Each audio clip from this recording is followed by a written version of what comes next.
ইব্রাহিম আদম ডাকতে বলে, আল্লাহর ওলি, আমি আর রাজ সিংহাসনে বসবো না।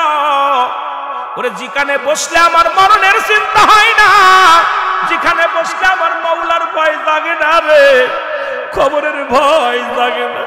আমি দুনিয়ার মধ্যে এমন চেয়ার চাই না, এমন সিংহাসন চাই না। ও প্রজারা, তোমরা যে যা পারো নিয়ে যাও, তোমাদের যা খুশি তাই করো। আমি বলকের বাচ্চা ইব্রাহিম আদম আর একটা সেকেন্ডের জন্য, একটা দিনের জন্য আমি আর চেয়ারের মধ্যে বসতে চাই না। যে চেয়ারের মধ্যে বসলে আমার মরণের ভয় জাগে না, যে চেয়ারের মধ্যে বসলে আমার আল্লাহর ভয় জাগে না, যে চেয়ারের মধ্যে বসলে আমি আমার ইনসাফ ভুলে যাই, আমার ইনসাফ ভুলে যাই। যার যার বিবেক হলো, যার যার ইনসাফ, এই বিবেকের মধ্যে বিবেকটা মরে যায়, এমন আমি এই চেয়ার চাই না যেখানে গেলে আমার মৌলারে পাওয়া যায়, যেখানে গেলে আমার মৌলারে পাবো, যেখানে গেলে আমার অন্তরটা মৌলার ভয়ে কাঁদবে, যেখানে গেলে আমার মরণের চিন্তা তোর ভিতরে জাগবে রে। আমি ইব্রাহিম আদম সেই জায়গা যেতে চাই। ও প্রজারা রে, আমি আর একটা দিন তোমাদের রাজা হয়ে থাকতে চাই না, আমি আমার মৌলার গোলাম হতে চাই। জোরে জোরে চিল্লায় বলেন আল্লাহু আকবার।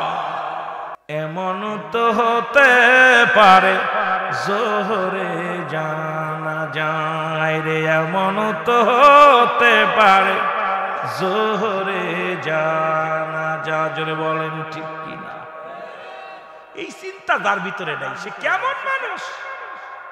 যার ভিতরে চিন্তা নাই যে আমি এখন বেঁচে আছি, এই ডায়াসতে নামতে পারবো না, এই ডায়াস থেকে নামা সম্ভব না। জোরে বলেন ঠিক কিনা?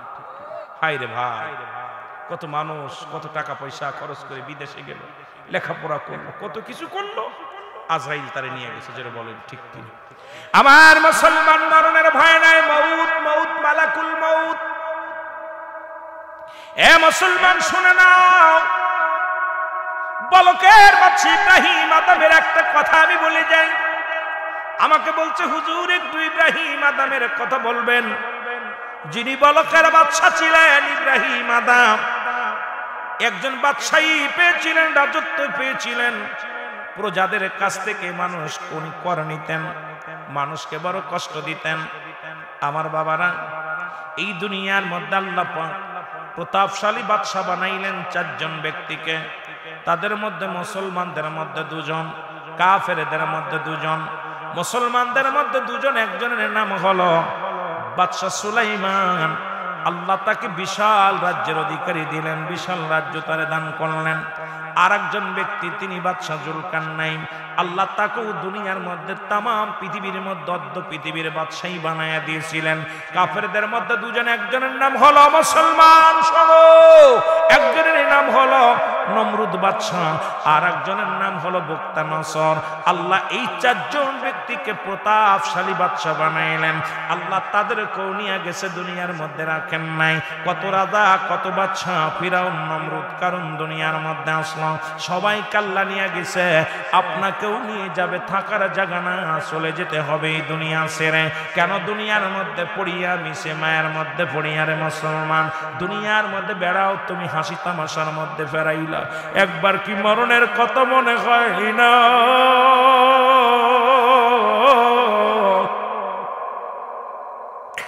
এর মরণের কত যদি মনে হয়, কেমনে তুমি নামাজ ছেড়ে দাও?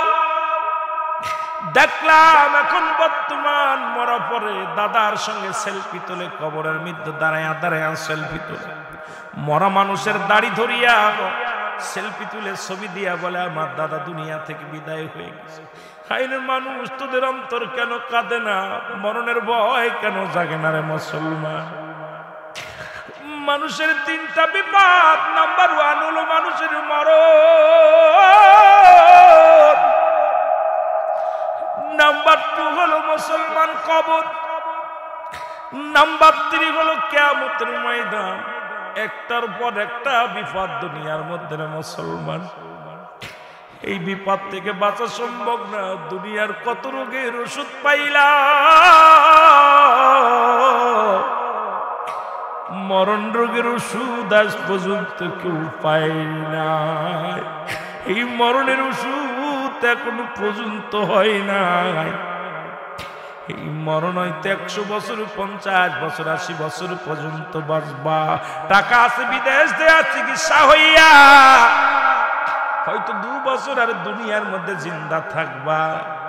মুসলমান আমেরিকা, লন্ডন নিয়ে তোমাকে চিকিৎসা করাইয়া হয়তো তোমার আল্লাহ পাক আর 2-1 বছর 50 দিন হায়াত বাড়াইয়া দিবে, তবুও মরা লাগবে। এই মরণের পেয়ালা পান করতে হবে, এর মধ্যে কোনো সন্দেহ নাই।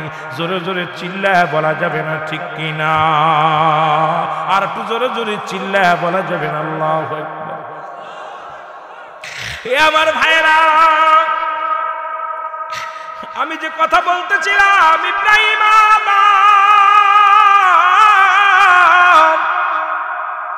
যিনি বালকের বাচ্চা ছিল গো, প্রতিনিয়ত প্রজাদেরকে কষ্ট দিত, প্রতিনিয়ত প্রজারা তার কথায় কষ্ট পেত, ব্যবহারে কষ্ট পেত, কর আদায় করত।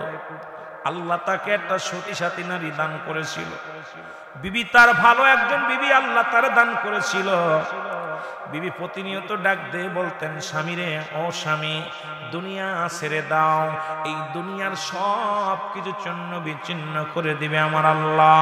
আল্লাহ কয় কুল্লু মান আলাইহা ফান, সব কিছু শেষ করে দিবে আমার আল্লাহ। আল্লাহ কয় বান্দারে, এই জমিনটা আমি রাখবো না, এই জমিনের মধ্যে যত মাটি আছে গো, সমস্ত মাটিগুলো আমি আল্লাহ পুড়ায়া তামা বানায়া দিব। এই জমিনের মধ্যে যত পানি আছে সব পানিগুলো পুড়ে হয়ে যাবে ছাই। যেদিন কিচ্ছু বলতে কিচ্ছু রবে না, থাকবো শুধু আমি আল্লাহ। আল্লাহ কয় বান্দারে, সেদিন থাকবো শুধু আমি আল্লাহ, আর আমি থাকবো আমার নবীর ভালোবাসা নিয়ে।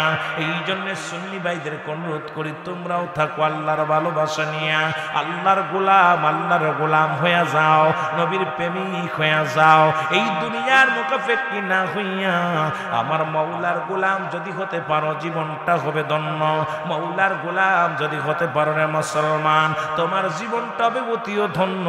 কারণ এই দুনিয়া কাদের জন্য চুরি করো, কার জন্য ডাকাতি করো, কার জন্য তুমি সুদ খাও, কার জন্য ঘুষ খাও, কার জন্য তুমি বেঈমানি করো, মুনাফিকি করো গো, কার জন্য মানুষকে ঠগাও, কার জন্য তুমি মানুষের মাথায় বাড়ি মারো, এই কার জন্য তুমি দালান কোটা বানাইলাও, এই সব কিছু তো পরে থাকবো, কিছুই নিবা না। এই দুনিয়ার সম্পদ খাইব লোকে, তোমার দেহ খাইব পোকে, তোমার দেহটা খাবে পোকামাকড়ে, আর দুনিয়ার সম্পদ খাবে মুসলমান লোকে। এই আপনি সম্পদ গড়ে গেলেন, বাড়ি থুয়ে গেলেন, ঘর থুয়ে গেলেন, সংসার জীবনে কত টাকা পয়সা রোজগার করলা, কত না সুদ খাইয়া, ঘুষ খাইয়া, এ মুসলমান কত টাকা উপার্জন করলা, লক্ষ লক্ষ টাকা হালাল ভাবে উপার্জন করিয়া 10টা টাকা ঘুষের টাকা লাগায়া দিলে ভিতরে ওই 100 মণ দুধের মধ্যে যদি একটু চুনা হয়, দুধটা যেমন নষ্ট হয়ে যায়। তুমি এত সরকার বেটা 1000 টাকা বেতন দেয়, তারপরও তোমার 20 টাকা সুদ ঘুষ না খাইলে চলে না। অফিসে বইয়া সুদ খাই না, ঘুষ না খাইলে চলে না। মানুষের সম্পদ নষ্ট করো, মানুষকে কষ্ট দাও। ভালো করে দিলের কান্ডা লাগায় শুনে নাও, এই সন্তান দুনিয়ার মধ্যে তোমার পাপের ভাগটা নিবে না। ওই বাড়ি করলা, ঘর করলা, দুনিয়ার মধ্যে সম্পদ উপার্জন করলা, এই দুনিয়ার সম্পদ সব ভাগাভাগি হয়ে যাবে। ছেলে নিবে, মেয়ে নিবে, স্ত্রী নিবে, পরিবার পরিজন নেবে। যদি আপনজন কেউ না থাকে সরকার বহন করব, কিন্তু পাপের ভাগটা সরকারও নিব না, পাপের ভাগটা ছেলে নিবে না, মেয়ে নিবে না। তুমি অন্যায় করেছো, নামাজ ছেড়েছো, রোজা ছাড়ছো, হজ ছেড়েছো, যাকাত ছেড়েছো, অন্যায় পথে পা বাড়াইলা। এই দুনিয়ার মধ্যে যত পাপ তুমি জোগাড় করলা, এই দুনিয়ার মধ্যে পাপের একটা কানা করে বিবি নিবে না রে। তোমার পাপের ভাগটা তোমার ভাই নিবে না, পাপের ভাগটা তোমার স্ত্রী নিবে না, পাপের ভাগটা তোমার মেয়ে নিবে না, পাপের ভাগটা তোমার জামাই নিবে না, পাপের ভাগটা তোমার পরিবার পরিজন কেউ নিবে না, পাপের ভাগটা তোমার স্বামীও নিবে না রে মুসলমান। তাহলে কিসের জন্য এত পাপ করো, কিসের জন্য এত অন্যায় করো? একবার কি চিন্তা করছো মরণের পেয়ালা পান করা লাগবে, এই দুনিয়া থেকে বিদায় হওয়া লাগবে? চিন্তা যদি তোমার অন্তরের ভিতরে থাকে, জীবনেও তোমার অন্যায় করা সম্ভব নয়। জোরে জোরে চিল্লায় বলেন ঠিক কিনা? পাপের ভাগ কেউ নিবে না, সম্পদ ঠিকই নিবে, ছেলে নিবে নাই। যদি কেউ ছেলে না থাকে, মেয়ে না থাকে, প্রতিবেশী বহন করবে। প্রতিবেশীও যদি না থাকে, এটা সরকার বহন করবে, দেশ বহন করবে। কিন্তু একটা পাপ যদি কোন হুজুরে এইটা পাপটা নেই, হুজুর কয় মাফ চাই, ছেলেরে কবি পাপটা নেই কয় মাফ চাই, বিবিরে কবি পাপটা নাও কয় না মাফ চাই, এইটা নিতে হবে। তাহলে কিসের জন্য এত বরাবর, কিসের জন্য এত মস্তানি? কার জন্য সুদ খাও, কার জন্য ঘুষ খাও, কার জন্য এত লুকোচুরি? একবার যদি ভাবো রে মন, একটু ভাবলে পারে।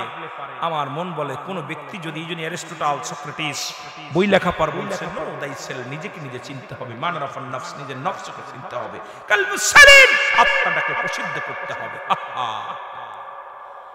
হায় হায়, কেমন আত্মা বানাইছি, খালি দুনিয়া চায়। জোরে বলেন ঠিক কিনা?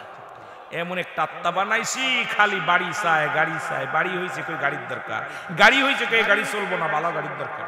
বউ বালা হয়েছে, তারপরও মন চাই সেই মানে ভালো আখ্যান করতে পারতাম।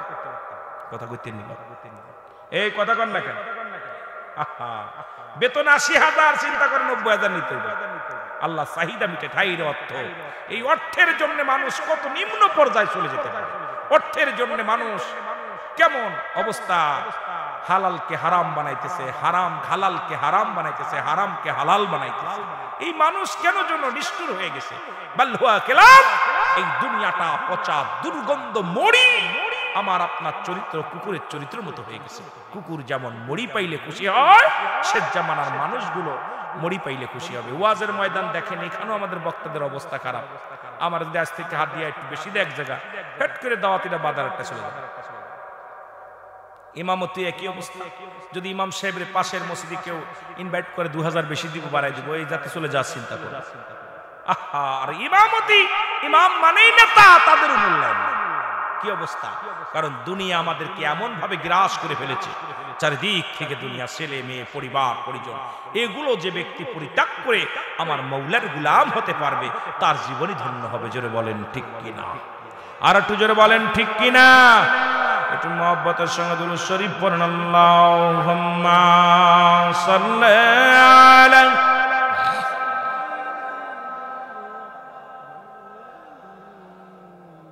দুরূদ শরীফ এরকম পড়লে হইব, ওয়া আলা আলি সাইয়্যিদিনা।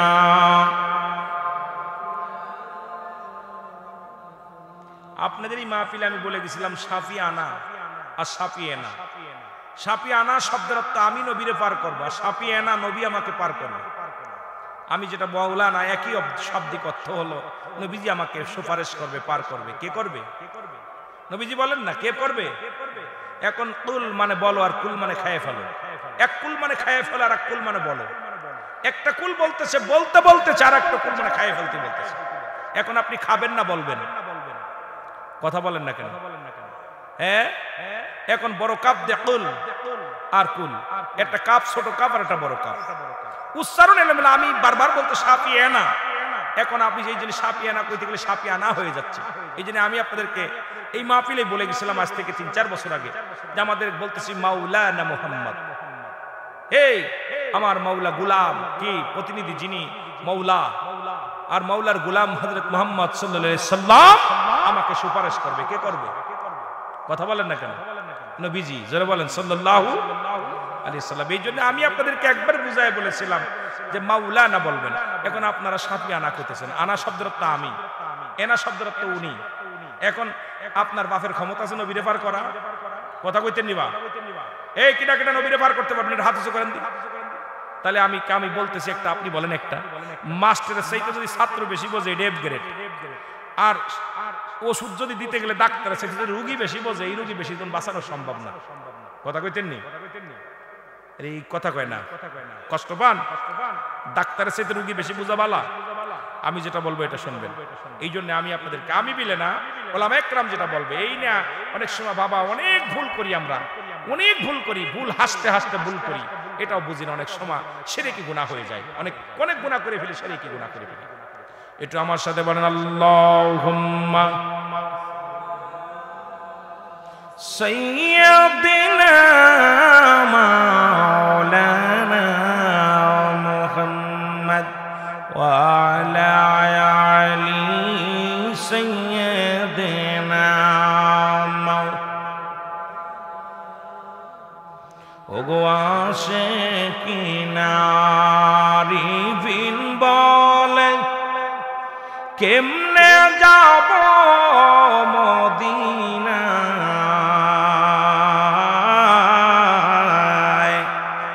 আল্লাহর ওলিরা ঘরে বসে দয়াল নবীজিকে দেখতে পায়। আল্লাহুম্মা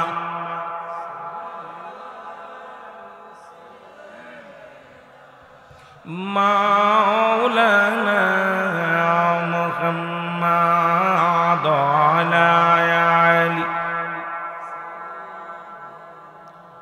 মাওলানা মুহাম্মাদ আল্লাহুম্মা তেনা মাওলানা মুহাম্মদ ওয়া আলা আলি হয় না হবে না গো এখনো সুজন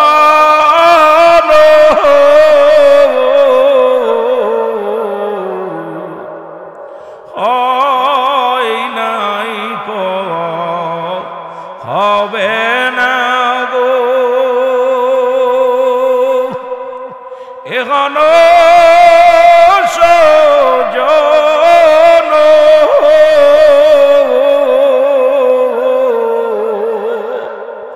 সারা জীবন কাঁদলেন নবীজি পাপী উম্মতির জন্য। আল্লাহুম্মা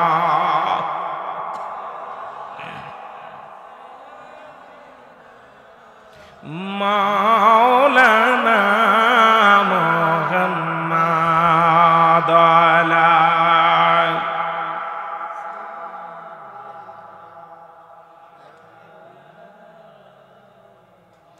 মাদ আল্লাহুম্মা সাল্লি আলা সাইয়্যিদিনা মাওলানা মুহাম্মাদ আলা আলি সাইয়্যিদিনা শাফিয়ানা। এ দুনিয়ার মুসলমান গভীর মনোযোগ, বলতেছিলাম ইব্রাহিম আদম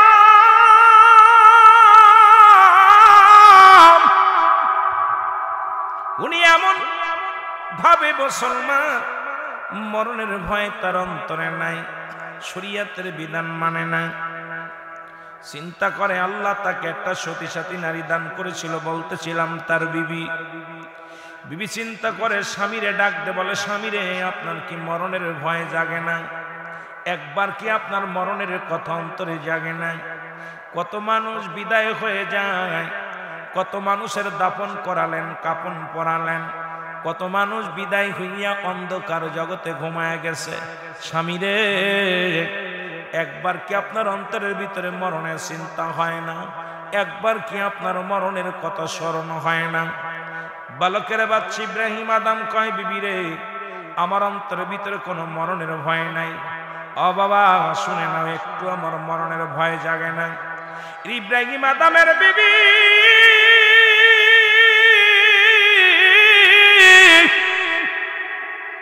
একজন ইমাম সাহেবের কাছে, রে মুসলমান বালকের ইমাম সাহেবের কাছে যান, আরজি করলেন, হুজুর আমার স্বামী এই বাদশাহ, আমি রানী, আপনার কাছে একটা দাবি করে, এই দুনিয়াতে চিরদিন আমরা থাকবো না, থাকারও জায়গা না, আপনি এমন একটা তদবির দেন, এমন একটা উপায় বের করেন যেন আমার স্বামী যেন আল্লাহ হয়ে যায়, আমার স্বামী যেন নামাজ আদায় করে, আমার স্বামী যেন প্রজাদেরকে কষ্ট দেয় না, আমার স্বামী যেন কাউকে কষ্ট দেয় না, আমার স্বামী যেন কোনো প্রজাদেরকে দুঃখ দেয় না। কারণ আমার স্বামী শরিয়াত মানে না, তরিকাত মানে না, হাকিকত মানে না, মারেফাত মানে না, আমার স্বামী তার মন গড়া মতো চলে। আপনার কাছে একটা দাবি, যেহেতু আপনি ইমাম সাহেব হুজুর একজন আল্লাহওয়ালা মানুষ, আপনার কাছে একটা করো জোরে দাবি, আপনি এমন দোয়া করেন আল্লাহ যেন আমার স্বামীকে হেদায়েত দান করে, আমার স্বামীর অন্তর যেন মাওলার প্রেমে কান্দে, আমার স্বামীর অন্তর যেন আমার মাবুদের ভয় যেন ঢোকে। এই দুনিয়ার মধ্যে আমি থাকবো না, আমার স্বামী থাকবে না, আরে ইন্তেকালের পরে স্বামী যাবে জাহান্নামে, আমি এটা সহ্য করতে পারি না। আপনার কাছে একটা উপায় জানতে চাই, আল্লাহ যেন আমার স্বামীকে হেদায়েত দান করে, এমন একটা দোয়া করেন, জোরে জোরে চিল্লায় বলা যাবে না আল্লাহু আকবার। হুজুর বললেন, ডাক দিয়ে বলেন, আমি আগামী কাল রাজ দরবারে যাব, বাদশার সঙ্গে কথা হবে, বাদশাকে পরামর্শ দিব। ইমাম সাহেব হুজুর চলে আসলেন বাদশার দরবারে, বাদশাকে সালাম দিলেন, বাদশা রাজ দরবার থেকে ঘরে কামরায় নিজ কামরায় ফিরলেন। কামরায় ফিরা পর বাদশাকে সালাম দেয় ইমাম সাহেব, হুজুর আসসালামু আলাইকুম, হে বালকের বাদশা ইব্রাহিম আদম, আমি আপনার প্রজা, যদিও প্রজা হয়ে তবু আপনাদের আমি নেতা, যেহেতু আপনি রাজমহলের নেতা, আমি হলাম মসজিদের ইমাম, আমিও নেতা, মহল্লার নেতা, আপনার কাছে একটা দাবি নিয়ে আসছি, আপনি যদি আমার কথাটা যদি আপনি শুনতেন, অভয় দিতেন, তাহলে আমি আপনাকে একটু বলতাম। ইব্রাহিম আদমকে ইমাম সাহেব হুজুর কি প্রস্তাব নিয়ে আসছেন, সেই প্রস্তাবটা আপনি বলেন। বলে, প্রস্তাবটা হলো, আপনার ভিতরে আপনি অনেক অন্যায় পথে পা বাড়ান, আপনি নিজের গায়ের জোর দেখান, নিজের ক্ষমতার বাহাদুরি দেখান, আপনার কাছে আমার একটা দাবি, একবার কি আপনার অন্তরের ভিতরে মরণের চিন্তা হয় না?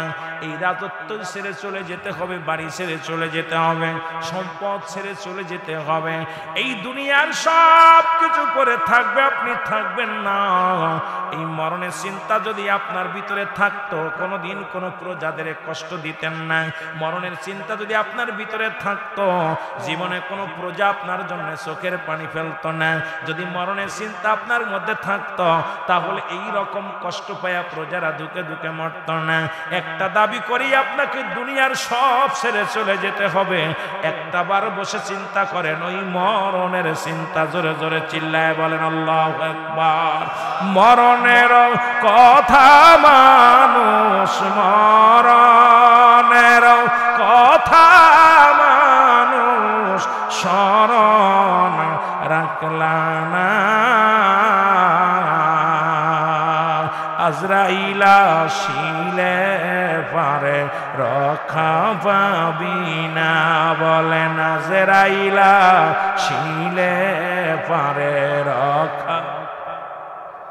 একটু মহব্বতে বলেন, মরণের কথা মানুষ, মরণের কথা মানুষ স্মরণ করলা না, আজরাইলা শিলে পারে রক্ষা পাবি না, বলেন আজরাইলা শিলে পারে রক্ষা। কত রাজা কত ফকির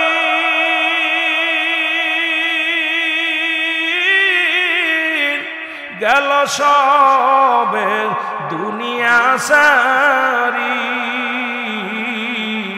কোন দিন জন আসবে রে ডাক তোমার, কোন দিন জন আসবে রে ডাক, এ ধরায় থাকতে পারবা না,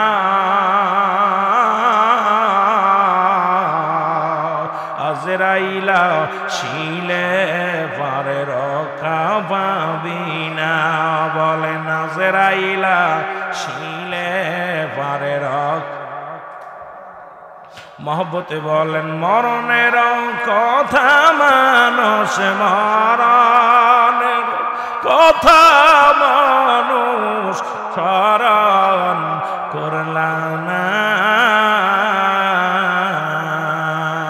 আজরাইলা শিলে পারে রক্ষা পাবি না বলেন আজরাইলা শিলে পারে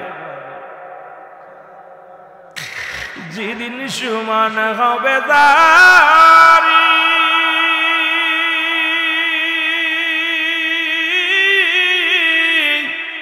হবির তুই লাস্টাভারি যেদিন সমান হবে দারি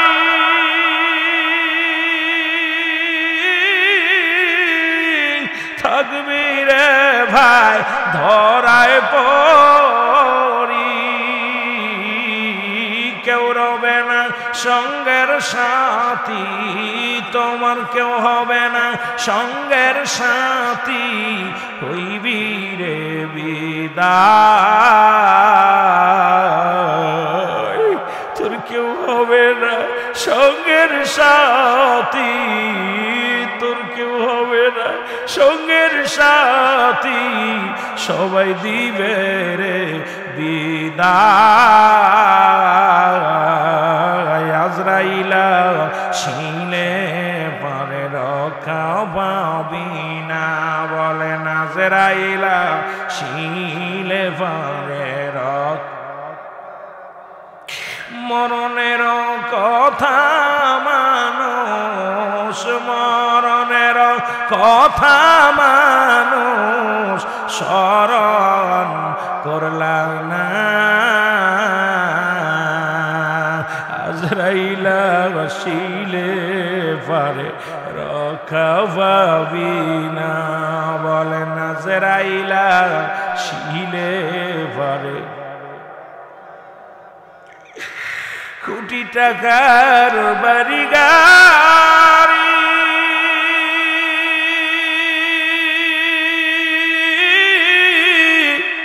সবই যাইবা ওই দিন সারি কোটি টাকার বাড়ি গাড়ি সবই যাইবা ওই দিন সারি শূন্য হাতে বিদায় লইবা তুমি শূন্য হাতে বিদায় লইবা কিছু সঙ্গে যাবে না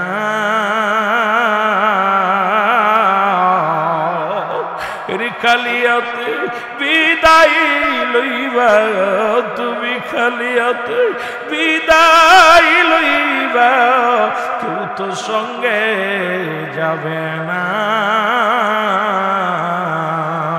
আজরাইলা শিলে পারে রক্ষা পাবি না বলেন আজরাইলা শিলে পারে রক্ষা পাবি না বলেন মরণের কথা মানুষ মরণের কথা মানুষ স্মরণ করলাম না আজরাইলা শিলে পারে রক্ষা পাবি না বলো আজরাইলা শিলে পারে রক্ষা পাবি না লা ইলাহা লা ইলাহা ইল্লাল্লাহ লা ইলাহা মুহাম্মাদুর লা ইলাহা বেজান মগার মনের বেদনা হায় হায় বউ বুঝাইলে কেউ বোঝে না, আইরে শোনাইলে কেউ শোনেন না, বলো নাইলে কেউ শোনেন না, শোনেন সে মদিনা লা ইলাহা আর জোরে লা ইলাহা মহব্বতে লা ইলাহা মারহাবা লা ইলাহা লা ইলাহা মুহাম্মাদুর সাল্লাল্লাহু আলাইহি ওয়াসাল্লাম। এ মুসলমান দিলের কান্ডা লাগা শোনো গো, হুজুর বললেন ইব্রাহিম আদম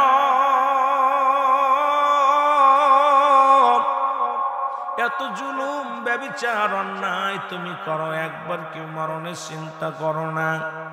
ইব্রাহিম আদম কয় হুজুর আমার অন্তরের ভিতরে কোনো মরণের চিন্তা হয় না, একবারও মন বলে না আমি মারা যাব, একবারও আমার অন্তর কাঁদে না মরণের জন্য, একবারও ভয় লাগে না, আমার অন্তরের মধ্যে মরণের চিন্তা হয় না।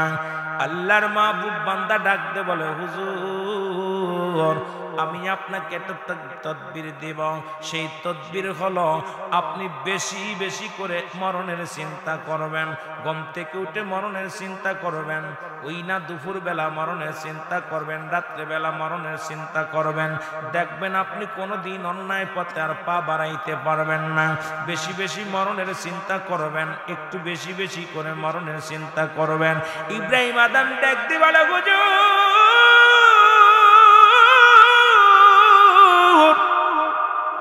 আমার অন্তর ভিতরে মরণের, তবু আপনি যেহেতু বললেন মরণের চিন্তা যদি আমার ভিতরে ঢুকাইতে পারি কতই না উত্তম। ইব্রাহিম আদম একটা স্বর্ণ দিয়ে মালা বানাইলেন, এই 100 দানা বানাইয়া সকালবেলা ঘুম থেকে উঠে কয় মৌত মৌত মৌত মৌত, এবং রাত্রেবেলা ঘুমানোর সময় কয় মৌত মৌত মৌত। একটা মাস যায়, 2টি মাস যায়, 6 মাস চলে গেল, বছর ঘুরে আসলো, কিন্তু ইব্রাহিম আদমের কোনো পরিবর্তন হয় নাই। ইব্রাহিম আদম এমন ভাবে মুসলমান মৌলার ভয় তার অন্তরে জাগে না, উনি তো মৌত মৌত চিন্তা করেন। আল্লাহর ও মুসলমান শুনে ইব্রাহিম আদমের বিবি চলে গেলেন আল্লাহর মাহবুব বান্দার কাছে। ইমাম সাহেব হুজুরকে ডাক দে বলে হুজুর আমার স্বামীকে আপনি কি তদবির দিলেন? আমার স্বামীর তো কোনো পরিবর্তন হলো না, আমার স্বামী তো আরো বেশি জুলুম করে, প্রজাদেরকে কষ্ট দেয়, এই দুনিয়ার মধ্যে মরণের চিন্তা একবারও হয় না। এই আল্লাহর মাহবুব বান্দা ডাক দেখো আমি যাব আগামী দিনে রাজদরবারে দেখে আসতে যাব। আগামী দিন চলে আসলেন রাজদরবারে আল্লাহর ওলি আল্লাহর মাহবুব বান্দা, জোরে বলো আল্লাহু আকবার। এর ইমাম সাহেব হুজুর বালকের বাচ্চা ইব্রাহিমের কাছে যে ডাকতে বলো হুজুর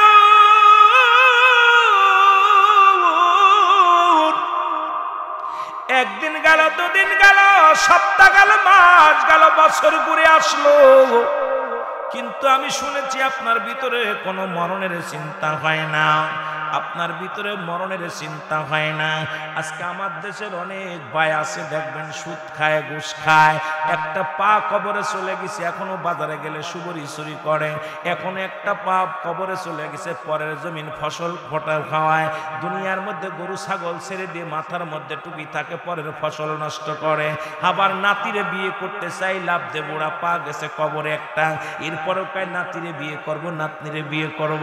ওরে মুসলমান শোনো, কারণ আমাদের দেশেও অসংখ্য মানুষ এমনি আছে এখনো তাদের ভিতরে মরণের ভয় জাগে নাই, এখনো যে দাড়িগুলো পাক ধরেছে আমার বুঝি মরা চিঠি আইয়া গেছে, এই চিন্তা তার ভিতরে এখনো আসে না রে মুসলমান।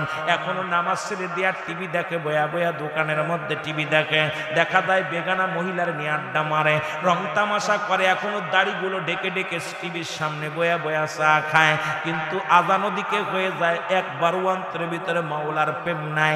এ মুসলমান বুড়া খুন্দুর হয়ে গেছে, টুপি মাথা আছে, এ মুসলমান শোনো, হয়তো নামাজ আদায় করে আসরের নামাজ বা মাগরিবের নামাজ, যোহর তো পড়ে না, মাগরিবও পড়ে না, ইশা পড়ে না, ফজরও পড়ে না, কারণ অন্তরের ভিতরে মওলার প্রেম ঢোকে নাই, মরণের চিন্তাও আসে নাই।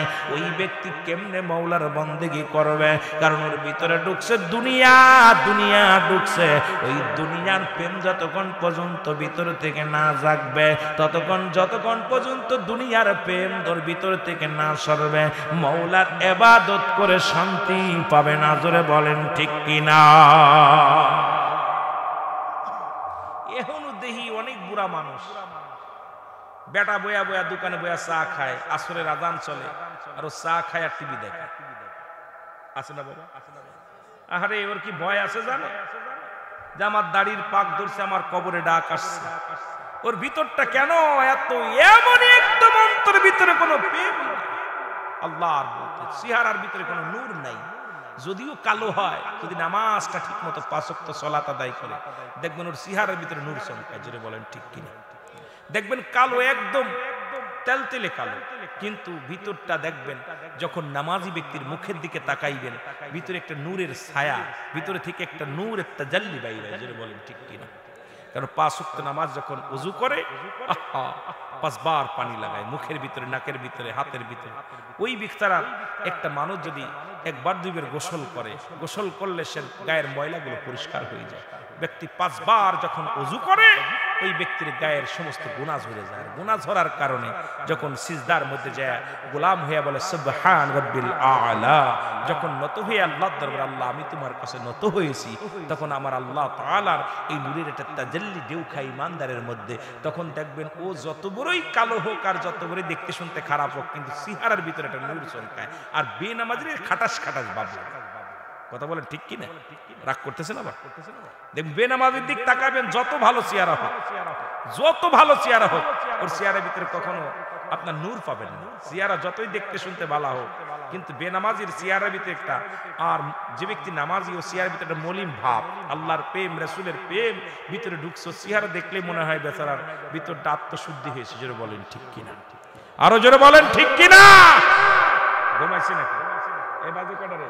জিয়া বাজে কটা? আর অল্প একটু আলোচনা করবো, ছেড়ে দিব। কষ্ট হচ্ছে আপনাদের? কষ্ট হচ্ছে? ছেড়ে দিব। আপনাদের যদি এরকম জিমেনে মানুষের লগে ওয়াজ করা, মুরগি, পোল্ট্রি মুরগি খায়া খায়া সব পোল্ট্রি হয়ে গেছে। পোল্ট্রি মুরগি দেখবেন 8 কেজি 10 কেজি ওজন, খালি ঘুমায়, গায়ে বল নেই। দেশি মুরগি ছোটটা দিলে ক্যাক ক্যাক ক্যাক ক্যাক এমন ভাবে আওয়াজ হয়, মনে হয় গ্রামটা একদম পুরো একা দখলে রয়েছে। জোরে বলেন ঠিক কিনা? আর পোল্ট্রি মুরগি 8 কেজি 9 কেজি 10 কেজি ও হাঁটতেই পারে না, খালি এক পদে অনেক পদে। আমাদের অবস্থা পোল্ট্রি খেয়ে খেয়ে এখন জিমেনে রোগ ধরছে, এখনো আর শান্তি আসে। হুজুরদের জন্য আগেতে মাঝে মাঝে আগেতে আমরা ছোটবেলা দেখছি হুজুরদের দেশি মুরগির ডিম খাওয়াইতো। হুজুরদের জন্য রেখে দিত পার্সোনাল, ইমাম সাহেবের জন্য, যে ইমাম সাহেব হুজুর আগে ডিম পারলে হুজুরে খাওয়াইতো, আমদুদ আগে খাওয়াইতো, এখন খাওয়ানো বন্ধ করে দিচ্ছে। এখন এই দেশি মুরগি খুঁজে পাওয়া যায় না গ্রামে।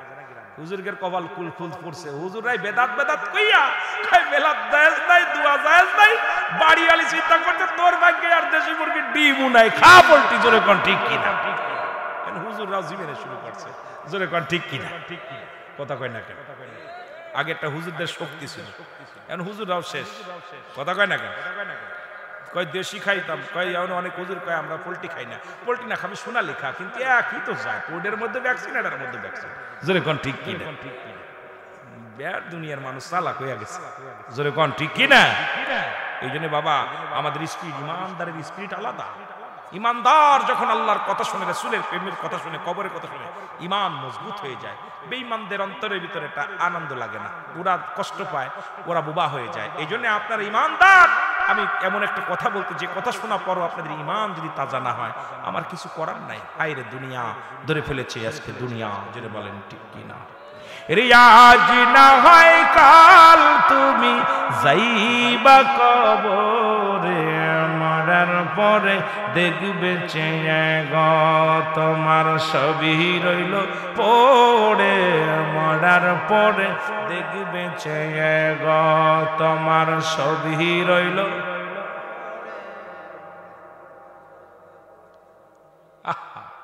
মৃত্যু ব্যক্তি তখনও টের পায় না যতক্ষণ পর্যন্ত কবরে না আনবে। উনার রুহুটা চলে গেলে উনি মনে করে, যেমন স্বপ্নের মধ্যে আপনারা মৃত্যু দেখেন না, মরণ ব্যক্তি ঠিক একই অবস্থা, যখন তার রুহটা চলে যায় আপনজন যতক্ষণ পর্যন্ত গোসল করায়, সাবান মাখায়, কাফন পরায়, ততক্ষণ পর্যন্ত টের পায় না। যখনই উনি কবরে রাখবেন তখন টের পায়। যখনই কবরে রেখে ওঠে তখন উনি টের পায় যে আমি এই মনে হয় শেষ বিদায়। তখন যেমন ঘুম থেকে স্বপ্নের মধ্যে যেমন স্বপ্নে দেখেন দাবড়াইতেছে, উঠার জন্য, দৌড়ানোর জন্য, পালানোর জন্য চেষ্টা করেন, তখন ওই ব্যক্তি আর উঠতে পারে না। তখনই যখন টের পায় তখনই কান্না শুরু করে দেয়, কান্না জড়িত দেয় মরণ ব্যক্তি। যখনই তার আগে টের পায় না, যখন রুহটা চলে যায় ও ঘুমায় আসে, কেন আপনজন পাশে আছে, ভাই বন্ধু ছেলে মেয়ে সবই তো আমার পাশে আছে, ততক্ষণ পর্যন্ত টের পায় না। গোসল করায় টের পায় না, আমার গোসল করাইতেছে, ওই একই রকম স্বপ্নের মতো। এরপরে যখন কাফনের কাপড় পরায় তখনও টের পায় না, তখনও চিন্তা করে আমার আপনজন তো পাশে আছে, আমি তো একা না। যখনই তাকে একা রেখে ওই যখনই কবর গোরস্থান থেকে যখনই মানুষ বিদায় হয় তখনই ও জাগ্রত হয়ে যায়, তখনই রুহটা আবার ভিতরে আসে, তখন ও পাগল হয়ে যায় উঠার জন্য, কিন্তু আর উঠতে পারে না, কথা বলতে পারে না, আর ওঠা সম্ভব নয়। স্বপ্নের মধ্যে বুবায় ধরলে যেমন অবস্থা হয় ঠিক একই অবস্থা। এটা নিয়ে আলোচনা করলে অনেক বাইরে হবে, তবে এটা নয়। রে আজ না হয় কাল তুমি যাইবা কবরে, মরার পরে দেখবে চেয়ে গো তোমার সবই রইল পড়ে, মরার পরে দেখবে চেয়ে গো তোমার সবই রইল। এরে দাদাই গেছে বাবাই গেছে কেউ আসলো না ফিরে, তোমার তো যাইতে হবে গো ভাইরে অন্ধকার কবরে, তোমার তো যাইতে হবে রে। আয় গায়ে দাদাই গেছে বাবাই গেছে, দাদাই গেছে বাবাই গেছে কেউ আসলো না ফিরে, তোমার তো যাইতে হবে গো ভাইরে অন্ধকার কবরে, তোমার তো। আরে কোন শ্রদ্ধার মতো আপনারও যেতে হবে, আমারও যেতে হবে। কদিন হয়তো দুদিন পরে, নাই দুদিন আগে। এ মুসলমান গভীর মনোযোগ, হুজুর এসে ডাকতে বলে, হুজুর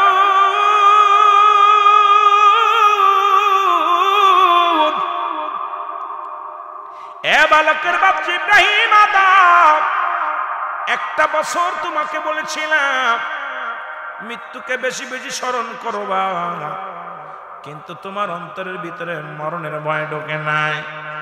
বলে আপনি কি তদবির দিয়েছেন, আমার তো মরণের ভয় জাগে না, আমার তো আরো বৃদ্ধি বেড়েছে, আরো ওই রকম চক্র বৃদ্ধি শুরু করেছি, এখন তো আমার মরণের চিন্তা আসে না।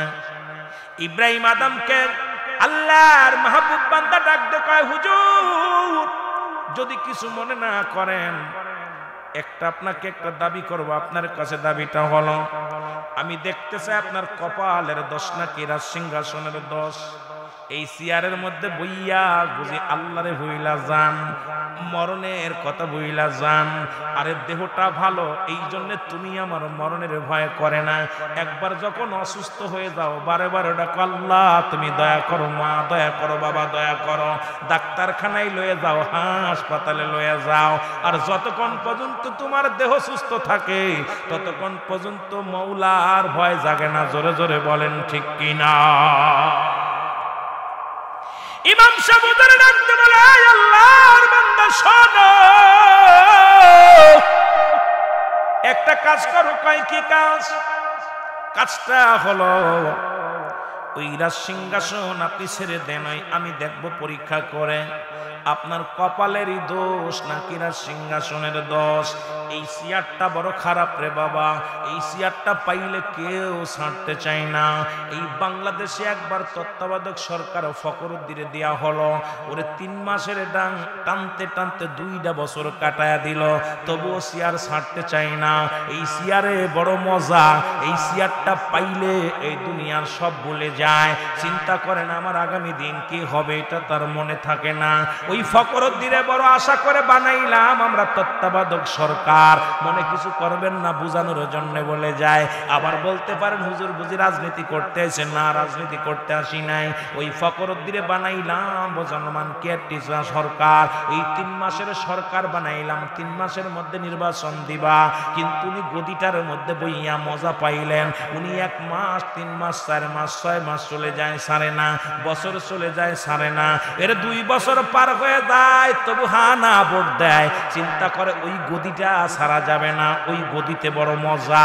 আজকে আমার দেশ নয় গোটা পৃথিবীর মধ্যে যখন ক্ষমতার লোভী সব মানুষ এই দুনিয়ার এমন একটা চেয়ার পাইলে আর কেউ চেয়ার ছাড়তে চায় না, এই চেয়ারের মধ্যে মজা পায়। আর এই দুনিয়ার সুদ ঘুষ খাইয়া মস্তানি কইরা বড় নেতা হইতে চায়। চিন্তা করে আমি বড় নেতা, আমি বড় খেতা, আমার মতো নেতার কেউ নাই, আমি এমপি সাহেব, মন্ত্রী সাহেব, আমি চেয়ারম্যান, আমি মাতবার। আরে মুসলমান শুনে নে, তোর মাতবাড়ি চলবে না, চেয়ারম্যানই চলবে না, এমপি চলবে না, মন্ত্রী চলবে না, প্রধানমন্ত্রী তো চলবে না।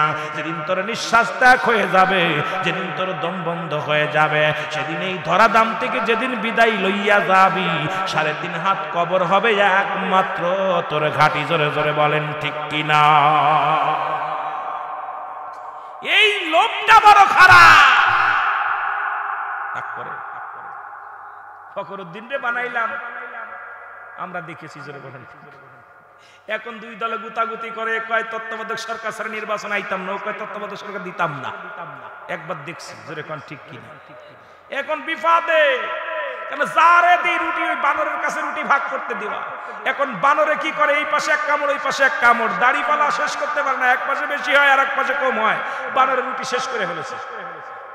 2 ভাগই কয় কইরে আমার ডাকই, আমি তো ভাগ করতে চেয়েছিলাম, মাপতে যায় 2 পাশের খাইতে খাইতে কমে গেছে। কথা বুঝেন নাই? তা আমাদের কপাল, মুসলমানদের কপাল খারাপ। আজকে দুনিয়া এমন ভাবে ধরে ফেলেছে, আগামী দিন পড়বো, আগামী দিন কাজ করবো, আগামী দিন করতে করতে 60 বছর 70 বছর চলে গেল। একটা মানুষের গড় আয়ু 70 বছর। কত বছর? এই জোরে বলেন কত বছর? কোন বুবা আমার কা মানুষ এই এলাকা আর আসা হবে না। গত বছরই চিন্তা ছিলাম আইতাম না, কিন্তু ওই আপনার ওই কলিম ভাইয়ের আবদার রাখতে যে আমি আবার আসছি। কেন আমার মাহফিলে এটা আমার গর্ব নয়, এরম এই এতগুলো মানুষ আমি রুহুল আমিন সিদ্দিকীর পাশে বইয়া থাকে, এটা আমার গর্ব নয়, আমার ফকর নয়। কি রুহুল আমিন সিদ্দিকের মাহফিল গুলো হাজার হাজার যে মানুষ এইরকম দেখা যায়, এই পাশে পাশে তাকাইলে দেখা যায় এরকম মাহফিল হয়। কিন্তু আইসি যাও 2-4 জন পাইলাম, মনে হলো একটু স্পিরিট বাড়লে কথা কইতে পারতাম, কিন্তু মরা মানুষের মতো মরা মানুষের লাগে ওয়াজ করে কাজ হইতো রে বা। কষ্ট হচ্ছে আপনাদের? কি কষ্ট হয়? এই দুপুরে খানা খান নাই? এই কলিম ভাই খাবার নিয়ে আসেন, থেকে খাওয়াই নি আগে। আমার বন্ধু তাড়াতাড়ি আপনারা কাজ করেন, মহসিন ভাই খাবার নিয়ে আসেন, দিয়ে খাওয়াই নেন, দি লোকজনের আমি খাওয়াই নি, তারপর বাস করতাম। ক্ষুধা লাগছে না, তাও এরা জোরে বলেন নারায়ে তাকবীর। শয়তান আগে তারাই না, শয়তান আগে ওই মকসুদপুর পাঠাবো, আর না হইলে গোপালগঞ্জে পাঠাবো, কথা কইতেনি, আর না হইলে ফরিদপুরে পাঠাইবো। জোরে ফরিদপুরে একটা একদম টাউন দিয়ে ঘুরে বেড়া। জোরে বলেন নারায়ে তাকবীর, নারায়ের সালাত, নারায়ের সালাত। ওলি আল্লাহ যেখানে, নবী রাসূল যেখানে, এই মিলাদ কিয়াম যেখানে, নবী নাই যেখানে। আওয়াজ একটু জোরে দিলে তার মানে আধা ঘন্টা কথা কমু, আর অল্প একটু কথা কমু, প্যাকেট হয়ে গেছে ইনশাল্লাহ।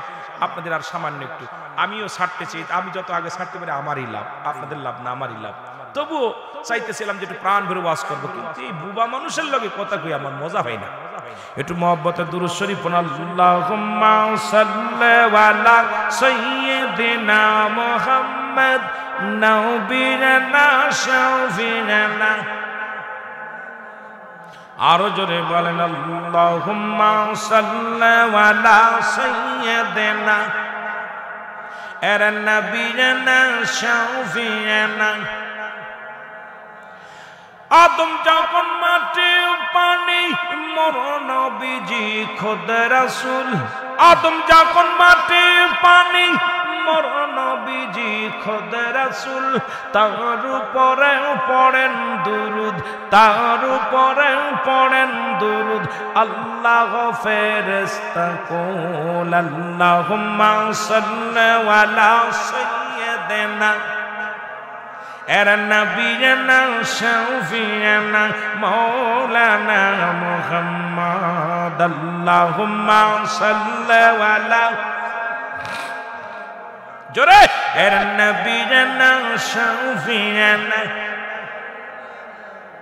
উড়ে যাও রে রাতের হাওয়া যাও রে উড়ে মদিনায় উড়ে যাও রে মাগুরার হাওয়া যাও রে উড়ে মদিনামের সালাম খানি এই আশিকের সালাম খানি পৌঁছাই দিও মদিনায় আল্লাহুম্মা সাল্লি আলা এর নবিয়না শাফিয়ানা মাওলানা মুহাম্মদ আল্লাহুম্মা সাল্লি আলা এর নবিয়না শাফিয়ানা তেসাটি কাল কাঁদেন নবী সকলে উম্মতের লাগি তেসাটি কাল কাঁদেন নবী সকলে উম্মতের লাগি এখনো কাঁদেন নবী এখনো কাঁদেন নবী শুইয়া সোনার মদিনায় আল্লাহুম্মা এর নবিয়না শাফিয়ানা এ মুসলমান যে কথা বলতেছিলাম গো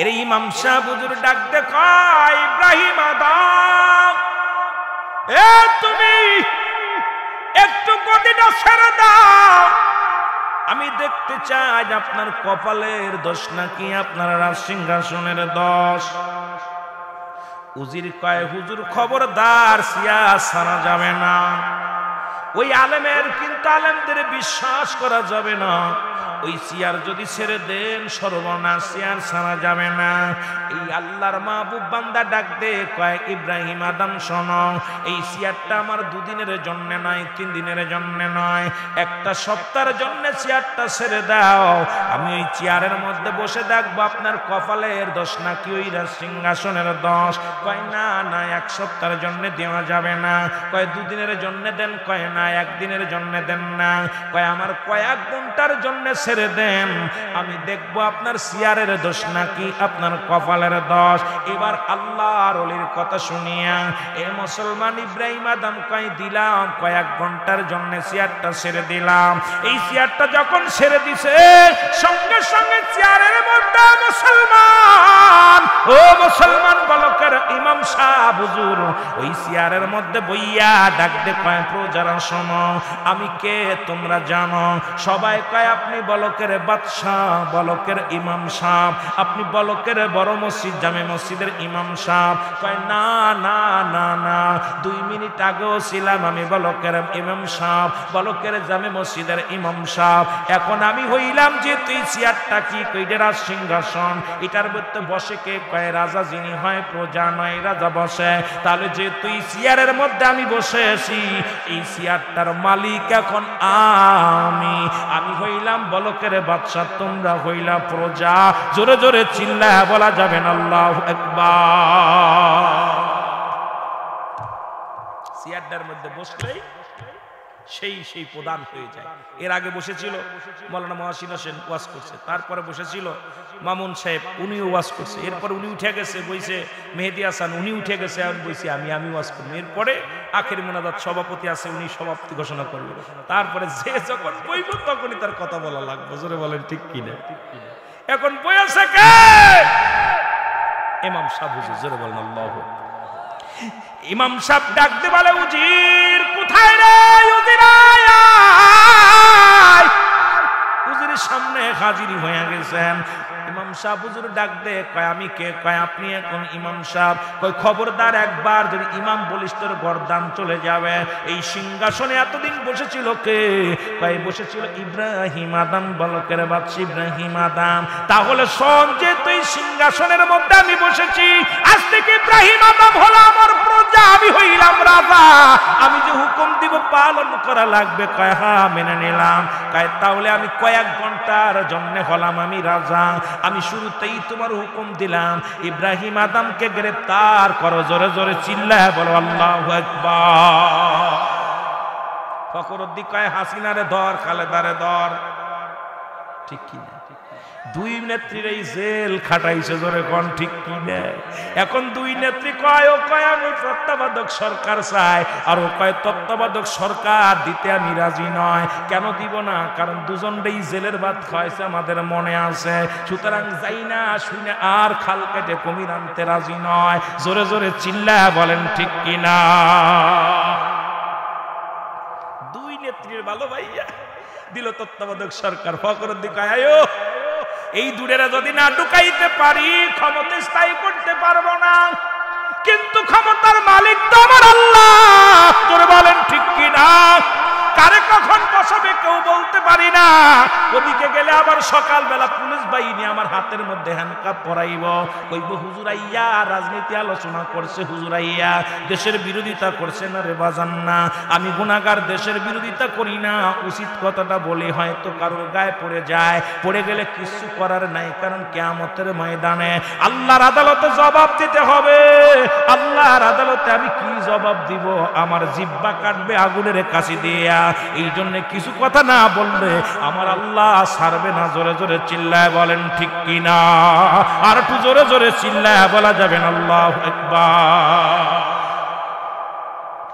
ইমাম সাহেব ডাকতে বলে, হুজুর রে জলদি করে গ্রেফতার কর, ইব্রাহিম আদমকে গ্রেফতার কর। হুজুর কয়, হুজুর এটা কেমনে হয়? সারা জীবন যার হুকুম শুনে আমি তালিম করেছি, হুকুম তালিম করেছি, আজকে আমি প্রজা হইয়া প্রধানমন্ত্রী হাতে কেন হ্যান্ডকাপ কেমনে পড়াইব? কয় বেশি কত না, আমি হুকুম দিছি, এখন আমি প্রধানমন্ত্রী গ্রেফতার করো। সঙ্গে সঙ্গে ইব্রাহিম আদমের হাতের মধ্যে হাত করা লাগায়া দিছে। হাত করা লাগায়া দিয়া কয়, জল্লাদ কোথায় রে? জল্লাদ আগায়। আমি হুকুম দেওয়ার সঙ্গে সঙ্গে ইব্রাহিম আদমের গর্দান ফেলে দিবি। একটা সেকেন্ড আর বাঁচায় রাখা যাবে না। জোরে জোরে চিল্লায় বলো আল্লাহু আকবার। জল্লাদ তরবারি নিয়ে হাজির। এরা জল্লাদ তরবারি নিয়ে সামনে হাজির হয়ে গেছে গো। ইব্রাহিম আদম তরবারি দেখিয়া চিন্তা করে, মনে মনে চিন্তা করে, আল্লাহ নিজের পায়ে নিজেই কুড়োল লাগাইলাম, নিজের খাল কেটে কুমির আনলাম, এখন হুজুর তো হুকুম দিলেই গর্দান চলে যাবে। এইবার থরথর করে গা কাঁপে, থরথর করে গাটা থরথর করে কাঁপে, জর্জর করে ঘাম ঝরে, দরদর করে চোখ দিয়া পানি ঝরে। এরে দু চোখ দিয়া পানি ঝরে, কাল্লা নিজের কপাল নিজে পুরাইলাম। আর হাত কাঁপে, জীবনে খোলা তরবারি নিয়ে দাঁড়ায় আছে, এখনই হুকুম দিলে গর্দান চলে যাবে। এই টেনশন প্রেশানিতে গা দিয়ে দরদর করে ঘাম ঝরে। এবার দেখতেছেন আল্লাহর ওলি তাকায় দেখে ইমাম বাদান রে বলকের বাচ্চা থরথর করে কাঁপতেছে। এ মুসলমান শুনে না, ডাকতে বলে, রাজা বলকের বাচ্চা ইব্রাহিম আদম, হয়তো কিছুক্ষণের মধ্যেই তোমার হুকুম হয়ে যাবে, গর্দান চলে যাবে, কিছুক্ষণের মধ্যেই তোমার মৃত্যুর দণ্ড হয়ে যাবে, মৃত্যুর পেয়ালা পান করতে হবে। আমি আপনার কাছে 3টা প্রশ্ন করব, 3টা প্রশ্নের উত্তর যদি আপনি দিতে পারেন তাহলে আপনাকে আমি মৃত্যুদণ্ড দিব না, আপনার রাজ্য ফেরত দিব। যদি 3টা প্রশ্নের জবাব আপনি দিতে পারেন। বলকের বাচ্চা ইব্রাহিম আদম কয়, 3টা প্রশ্ন কেন, 1000টা করো, তাড়াতাড়ি করো, কারণ তুমি তো কখন হুকুম দিয়ে দাও গর্দান চলে যাবে আমার, তাড়াতাড়ি বলো। 1 নাম্বার প্রশ্ন আমি আপনার কাছে করি, আপনি কেন কাঁপতেছেন? এত কাঁপছেন কেন? বলে 1 নাম্বার, তুমি বললে আমি কাঁপতেছি কেন? জীবনে কত মানুষের মৃত্যুদণ্ড দিলাম, কত মানুষের শুলে চড়াইলাম, ফাঁসি দিলাম, শিরচ্ছেদ করলাম, আজকে ওই তরবারি দিয়া কত মানুষের গর্দান নিয়েছি আমি, হুকুম আমার হুকুমে। জল্লা দুটা দিয়া তরবারি দিয়া একটা দ্বিখণ্ডিত করে দিছে। আজকে সেই তরবারি আমার দিকে তাকায় আছে রে। আমি প্রেসারিত হইয়া থরথর করে ভয়ে কাঁপতেছি। বলে 1 নাম্বার প্রশ্নের জবাব ঠিক আছে, জোরে বলো আল্লাহু আকবার। 2 নাম্বার প্রশ্নের জবাব দিতে হবে গো। তোমার চোখ দিয়ে কেন পানি পড়ে আমি জানতে চাই। বলে আমার জীবনে এত ভয়, আমি চোখ দিয়ে পানি পড়ি, আর এত সম্পদ এত কিছু করে থুয়ে গেলাম, কিছুতেই বাঁচতে পারলাম না, নিজের ভয়ে নিজের ভুলে নিজেই মরলাম। আজকে এই জন্য আমার চোখ দিয়ে পানি পড়ে, মৃত্যু কত ভয়ঙ্কর। এর আল্লামা মুফতি আমজাদ আলী সাহেব একটা কিতাব লিখছেন, কিতাবের নাম্বার শরিয়াত। এই কিতাবের মধ্যে লিখতে যা বললেন, দুনিয়ার মানুষ শোনো, একটা সাধারণ মৃত্যু হলো 70টা তাজা উটের গায়ের চামড়া জবাই না করিয়া উল্টো দিকে টান দিয়া লবণ আর মরিচ লাগায়া দিলে যতটুকু যন্ত্রণা হয়, একটা সাধারণ মৃত্যুর চাইতে 70 গুণ মৃত্যু যন্ত্রণা। এখন যারা মুসলমান শোনো, ওই মরণের চিন্তা কেন অন্তরের ভিতর আসে না রে? আপনার আমার আসে না? যখন আমরা যারা আমাদের অনেকেই মরণের সময় পায়খানা করে দেয়, একটু জিকির করেন লা ইলাহা ইল্লাল্লাহ, জোরে লা ইলো আর জোরে লা ইলাহা ইল্লাল্লাহ, জোরে লা ইলাহা লা ইলাহা মুহাম্মাদুর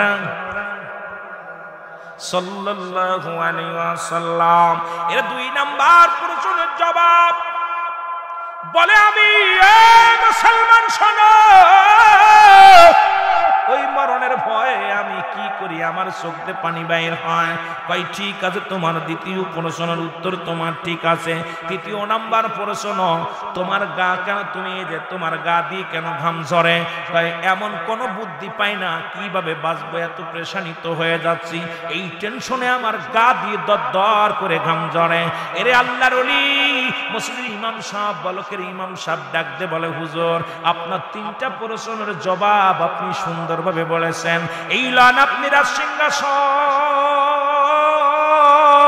1 বছর পরে আপনি মুখে মুখে বলছেন মৃত্যু, মউত মউত।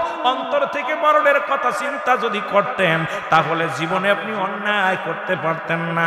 অন্তর থেকে যদি মরণের কথা মনে আসতো, জীবনে আপনি সুদ ঘুষ খাইতে পারতেন না, অন্যায় পথে চলতে পারতেন না। সুতরাং আপনার অন্তর থেকে বলেন নাই মুক্তি লিপসন, ভালোবাসা লিপসন, শুধু মুখে বলছেন মউত, অন্তরের ভিতরে মরণের চিন্তা আসে না। আমরা বক্তারা ওয়াজ করি মরণের ওয়াজ, আবার মোটা অঙ্কের মাল না দিলে ওয়াজে যাই না। আমরা বক্তারা ওয়াজ করি কত শরীয়তের পিতামাতার খেদমতের ওয়াজ, নিজের বাপ মারে খাতি দিই না। গতকালকে একটা নিউজ দেখলাম রে মুসলমান, আমাদের দেশে একজন বক্তা, নামি দামি বক্তা, নাম বলতে চাই না, বাবা তার কান্দে আর ভিক্ষা করে আর বলে, ও দুনিয়ার মানুষ, আমার মতে এমন জানোয়ার জন্ম দিও না। আজকে বক্তা বড় বক্তা হয়েছে, আমার কলিজার টুকরা সন্তান, আজকে বাবা ভিক্ষা করে, চিকিৎসার জন্য ভিক্ষা করে, অনেক টাকা পয়সা রোজগার হয়েছে, আদর্শবান ছেলে বানাইতে পারে নাই। আমরা বক্তারা ওয়াজ করি শুধু স্বার্থের জন্য, নিজেরা তো আমল করি না। আল্লাহর দরবারে কি জবাব দিব আমার বুঝি আসে না, জোরে জোরে বলেন ঠিক কিনা। ইব্রাহিম আদম ডাকতে বলে, আল্লাহর ওলি, আমি আর রাজ সিংহাসনে বসবো না। ওরে যেখানে বসলে আমার মরণের চিন্তা হয় না, যেখানে বসলে আমার মাওলার ভয় জাগে না রে, খবরের ভয় জাগে না। আমি দুনিয়ার মধ্যে এমন চেয়ার চাই না, এমন সিংহাসন চাই না। ও প্রজারা, তোমরা যে যা পারো নিয়ে যাও, তোমাদের যা খুশি তাই করো।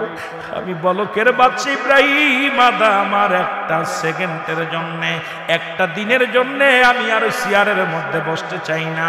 যে চেয়ারের মধ্যে বসলে আমার মরণের ভয় জাগে না, যে চেয়ারের মধ্যে বসলে আমার আল্লাহর ভয় জাগে না, যে চেয়ারের মধ্যে বসলে আমি আমার ইনসাফ ভুলে যাই, আমার ইনসাফ ভুলে যাই। যার যার বিবেক হলো যার যার ইনসাফ, এই বিবেকের মধ্যে বিবেকটা মরে যায়, এমন আমি এই চেয়ার চাই না যেখানে গেলে আমার মৌলারে পাওয়া যায়, যেখানে গেলে আমার মৌলারে পাবো,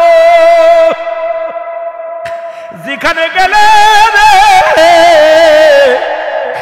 আমার অন্তরটা মৌলার ভয়ে কাঁদবে, যেখানে গেলে আমার মরণের চিন্তা তোর ভিতরে জাগবে রে। আমি ইব্রাহিম আদম সেই জায়গা যেতে চাই। ও প্রজারা রে, আমি আর একটা দিন তোমাদের রাজা হয়ে থাকতে চাই না, আমি আমার মৌলার গোলাম হতে চাই। জোরে জোরে চিল্লায়া বলেন আল্লাহু আকবার। একটা আরেকটা বইয়ের দেখলাম ইব্রাহিম আদম উনি ওনার উজির উট হারায় গেছে, খুঁজতেছে ওই ছাদের উপর দিয়ে খুঁজতেছে। কিসের উপর দিয়ে? ছাদের উপর দিয়ে খুঁজতেছে, উট খুঁজতেছে। এখন কয় তুমি কি করো? হুজুর আমি উট খুঁজতেছি, আমার উট হারায় গেছে। উট হারায় গেছে ছাদের পর কেন?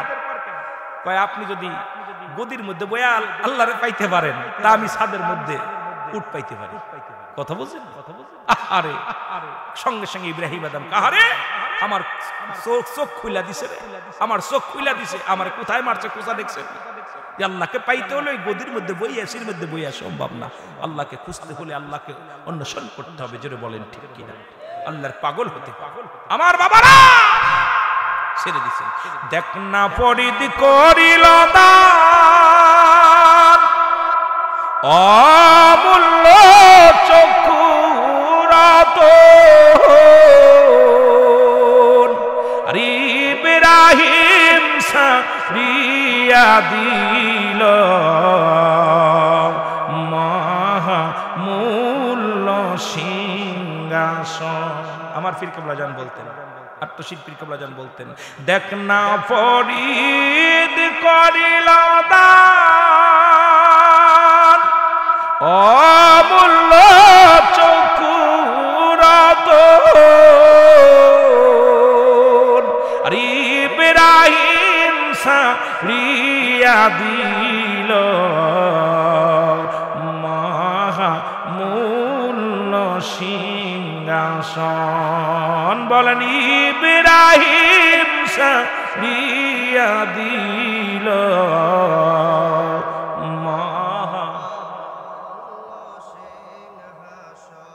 আহা।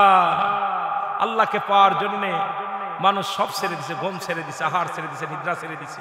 এই যে বয়া বয়া পাগল হইয়া, পাগল আল্লাহরে পাইতে হলে এই দুনিয়ার মধ্যে আল্লাহকে পাওয়ার জন্য সব আশেকরা সব কিছু ছেড়ে দিছে, একমাত্র আল্লাহর জন্য পাগল হয়ে। জোরে বলেন ঠিক কিনা? সে আল্লাহকে পাইতে যদি পারি তো আমার জীবন, আপনার জীবন ধন্য। জোরে বলেন ঠিক কিনা? আল্লাহ আমাদের বুঝার তৌফিক দান করুক। আমরা নবীজিকে একটু সালাম জানাই। নবী